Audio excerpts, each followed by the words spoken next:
Hey horror fans, thanks for joining me for this review of Walk Away. Cast and crew information down below. And interesting enough, this one does not have a plot on IMDB, so I had to find it somewhere else.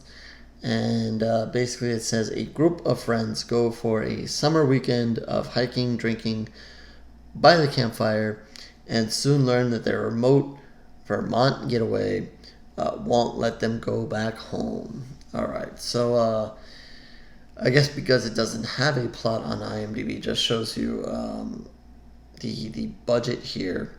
I guess this is a newer film, 2020. It says, um, and it is a low budget film, I guess, and maybe that's why um, it doesn't have a plot on IMDb. I don't know why they didn't fill that out, but anyway, that doesn't mean it can be bad. Doesn't mean it can be good.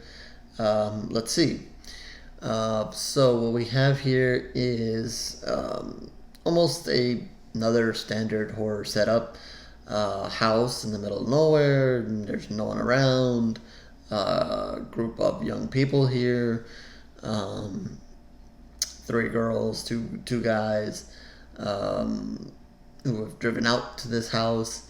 Um, Strangely enough, the road. There's a tree there. They have to park the car within a certain distance away, so they have to actually get out and walk over to this house. Um, don't remember if they said exactly where they found this house. I think one of the girls maybe had stayed there when she was younger. I think there was reference to that. I could be mistaken. Um, but she roams over to they roam out through this pathway, find the house, settle in. Um, all is good. You kind of see them get kind of comfortable and so forth, and they take a group picture. And one of them is kind of obsessed with social media, and she wants to put it on a kind of an Instagram like platform, but there is no internet here. Okay, so we have the setup here, house in the middle of nowhere, young people, now no reception, no phone reception. uh, we have the bases covered, and so she tells the group, I'll be right back. And she starts walking back towards the car, and she's holding the phone out in front of her, looking for reception, and then disappears. Ooh, spooky disappearing here. Um, then there's that moment where the rest of her friends are kind of like they kind of heard something, but they're like they're not really sure. They're kind of looking around, what's happening. All of a sudden, there's a sound in the attic, and it is the girl. She is somehow transported to the attic.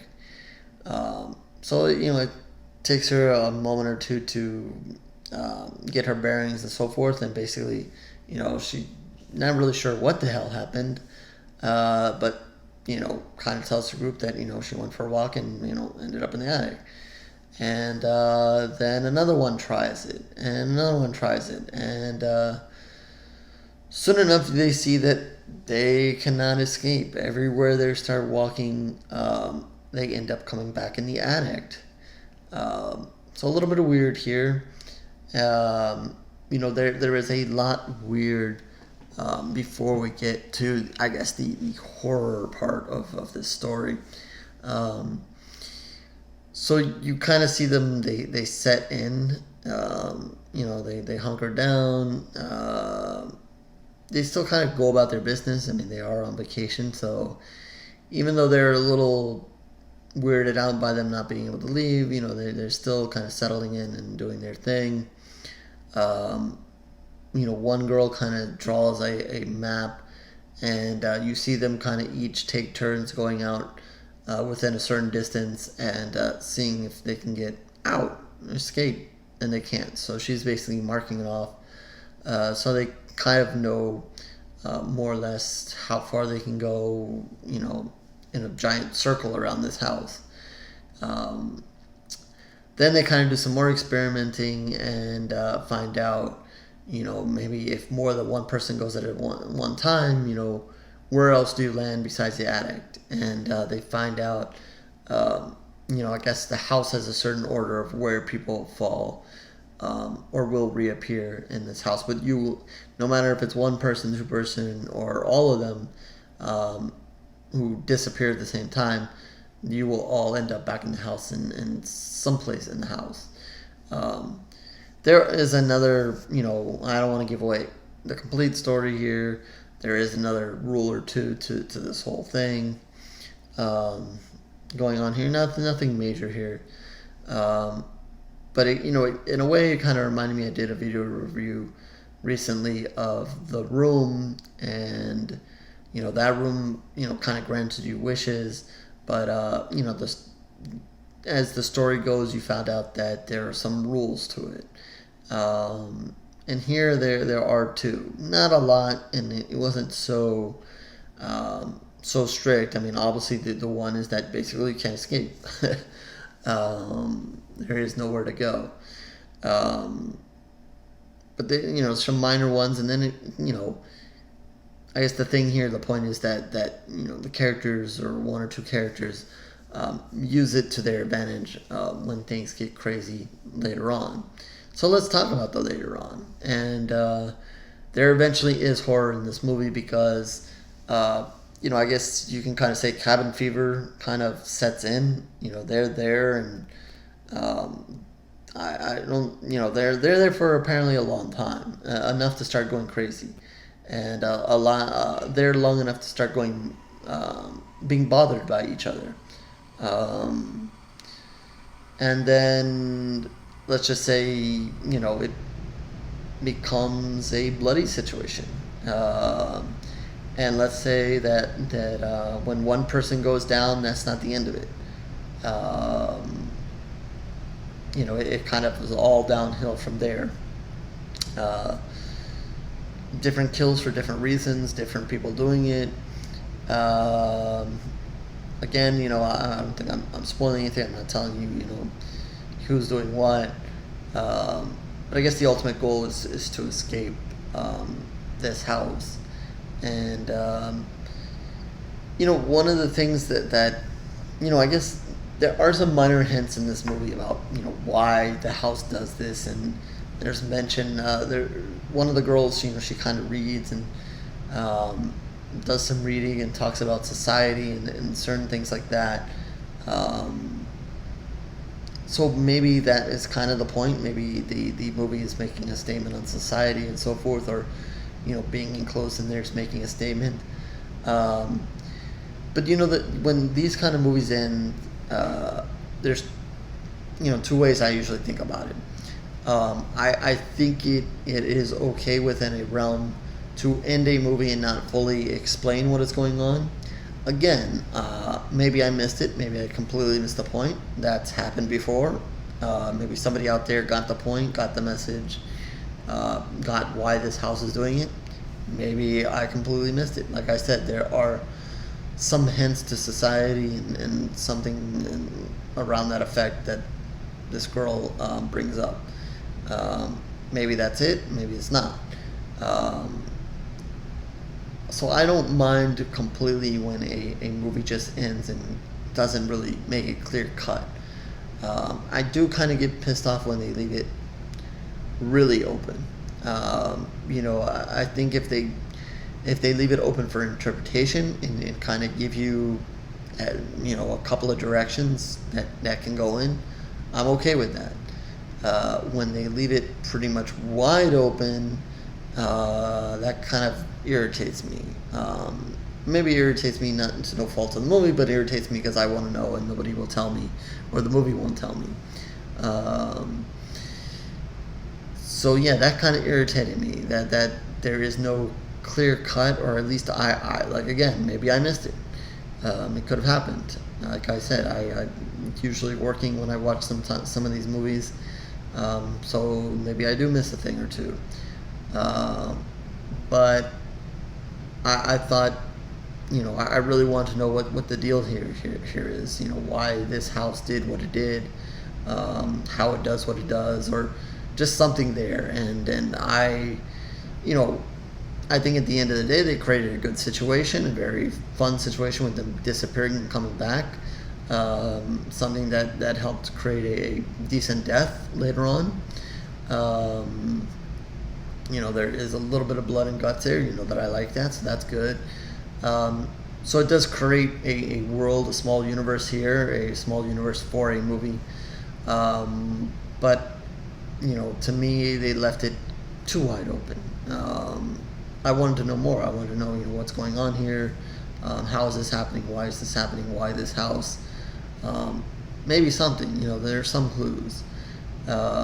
Again, there is maybe a clue or two here or there. One girl uses kind of a clue or two here or there, like when she's reading. Maybe it was in there somewhere and I just missed it. So that kind of irritated me on that end. Again, this is low budget. I thought, the camera work was a little bit interesting. I don't know if it's why they shot it this way, how they shot it this way. But there is a certain glare in certain shots, and it comes out on the film. I don't know if they did that on purpose, just how they shot it. It might have been annoying in a place or two, but I thought it was, kind of fresh looking and different. And for some reason kind of just fit the whole weirdness of what was going on. The dialogue and the acting was okay. I think it maybe got pushed a little bit. The longer that they kind of had to stay together, and maybe there was a scene or two that was a little bit awkward from that angle, where maybe the dialogue went further than it should have needed, and that was believable, and wasn't as made the situation a little bit more awkward just because of them having to talk more than maybe they should have. I don't think it was one of those things where it totally distracted from the story. I think it was all right. But it is what it was. It's a little bit low budget, so maybe hurt in that area. But again, at the end of the day, I think I'm gonna just give this one 2 pools of blood. I didn't hate it. Interesting concept. I wish it was explained more. Again, I completely understand not everything needs to be told, not everything needs to be said. You can leave things mystery. That's okay. That's okay with some people, and I understand that that's all okay. But at the end of the day, that pisses me off a little bit. So for this reviewer in this mind, I have to dock you a little bit for that. Again, there is some blood and guts to the end, so I like that. There's one death in particular that I enjoyed, and I like the setup. So I think they make the most. They make the most for their story, make the most for their budget, and like I said, it's not perfect. It has its down areas, and maybe went a little long in certain places that didn't need be. But I think they tried their best to get the point and get the point of cabin fever setting in and being together. And there's a kind of interesting scene somewhere, maybe in the middle, where they almost do a fast forward of the people there and what they're doing with their time, and you kind of insinuating the craziness is starting to set in here. And I like the way they kind of time-lapsed that. It was a little awkward, but it worked. It worked for what they do. When you have low budget, sometimes you have to come up with different ways to get about what you're trying to convey and so forth. So it was a little awkward and strange, but I liked it, and I liked the music that kind of went along with that kind of scene and so forth. It just kind of give it a little creepy touch there. Again, so this one is on Amazon. I don't know if I mentioned that at the beginning, but this one is on Amazon. And you know, just another one of those ones I'm scrolling through and was like, okay, let's give this one a try. So yeah, Two Pools of Blood, and as always, subscribe to the channel for more video reviews, written reviews, and more reviews at horrorsquarereviews.blogspot.com. That information is down below, along with my social media, so feel free to contact me there if you want me to review any of your movies or review a certain movie, something you saw. I can try to make that happen. And feel free to comment on this movie if you've seen it, or hit me up on social media if you want to talk about other movies. I'm always happy to talk horror. So with that, I will wrap this up and walk away from this review. Hopefully I don't disappear and end up back in the seat. So with that, I will catch you later, horror fans.